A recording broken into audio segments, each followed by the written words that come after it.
अजमेर दरगाह को लेकर हिंदू सेना दल ने याचिका दायर की और बाकायदा तौर पर 20 दिसंबर को लगभग उस पर सुनवाई भी होनी है।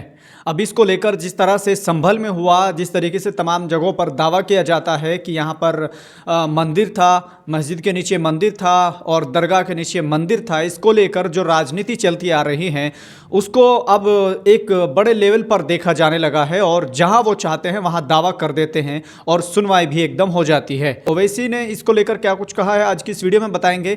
जिस तरीके से देश में लाखों केसेस पेंडिंग है, उनकी अभी तक सुनवाई नहीं होती है और ऐसे ही बहुत से पेंडिंग हैं जिन पर अभी तक सुनवाई तो नहीं होती है, मगर न जाने किस तरीके से निचली जो कोर्ट है, निचली जो अदालतें हैं, वो किस तरीके से उन सब को इग्नोर करते हुए पहले हिंदू सेना दल या फिर हिंदू संगठनों के द्वारा जो याचिका डाली जाती है कैसे उसको स्वीकार कर लिया जाता है और किस तरीके से उन पर सुनवाई भी होती है और कैसे बहुत जल्द सर्वे का ऑर्डर भी दे दिया जाता है। फिलहाल ऐसा ही हुआ संभल में आपने देखा, लेकिन अब अजमेर की दरगाह को लेकर ख्वाजा मोइनुद्दीन चिश्ती रहमतुल्लाह अलैह की दरगाह को लेकर भी यही दावा किया गया।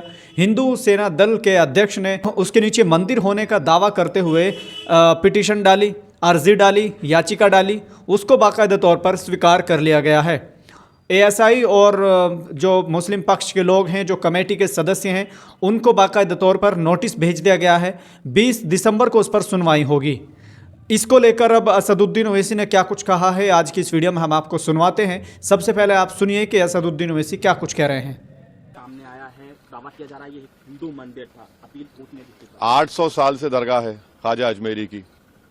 800 साल उस दौर में मुग़लों ने हुकूमत की, बादशाह अकबर ने वहाँ पर बहुत कुछ तामीर करवाया, फिर मुग़ल ख़त्म हुए, मराठाओं का राज शुरू हुआ, फिर मराठा के बाद उन्होंने अजमेर को 18,000 रुपये में अंग्रेज़ों को बेच दिया।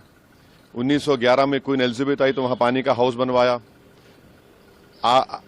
नेहरू से लेकर जितने प्रधानमंत्री बने वो वहाँ पर चादर भिजाते हैं।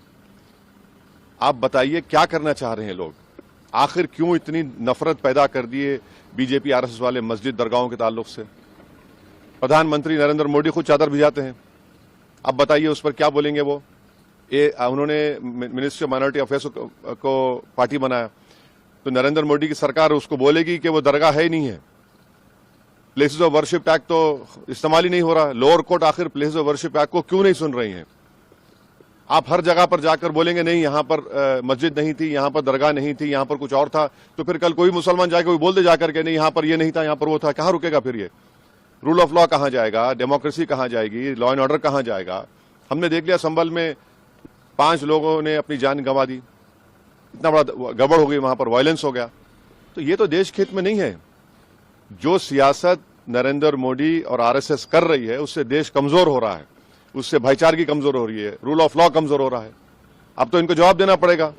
ये जितने भी लोग हैं ये डायरेक्टली इनडायरेक्टली इनका ताल्लुक बीजेपी आरएसएस से है, उन्हीं के इशारों पर हरकत कर रहे हैं पूरा। ये तो आपने सुना कि असदुद्दीन ओवैसी किस तरीके से उसको लेकर कह रहे हैं कि आखिर निचली कोर्ट को 1991 का जो एक्ट है उसको सुनना चाहिए, जो अधिनियम है उसको सुनना चाहिए, उसको वो देखना चाहिए, एक बार इस पर भी नज़र मारनी चाहिए। लेकिन जिस तरीके से ये सब किया जा रहा है, इसको लेकर असदुद्दीन ओवैसी ने कहा है कि ये सब बीजेपी और आरएसएस के लोग हैं। नेहरू से लेकर जितने भी आज तक प्रधानमंत्री बने हैं वो सब के सब वहाँ पर चादरें भेजते हैं बाकायदा तौर पर।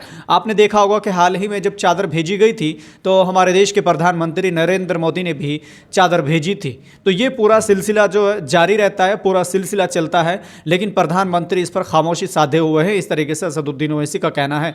उनका कहना है कि आखिर निचली कोर्ट को इस बात पर गौर करनी चाहिए कि कोई कहीं भी आता है, दावा करता है और उसका बाकायदा तौर पर उसकी याचिका को स्वीकार कर लिया जाता है। इसी को लेकर उनका यह भी कहना है कि जिस तरीके से ये लोग कर रहे हैं, अगर सपोज कीजिए कि अगर मुस्लिम भी कहीं दावा करने लगे कि ये चीज़ हमारी है, यहाँ तो पहले मस्जिद थी, यहाँ पर तो पहले ये था, तो अब सोचिए कि किस तरीके से फिर आप क्या करेंगे, फिर कहाँ वो सब कानून चले जाएंगे, फिर भी तो आपको सुनना पड़ेगा।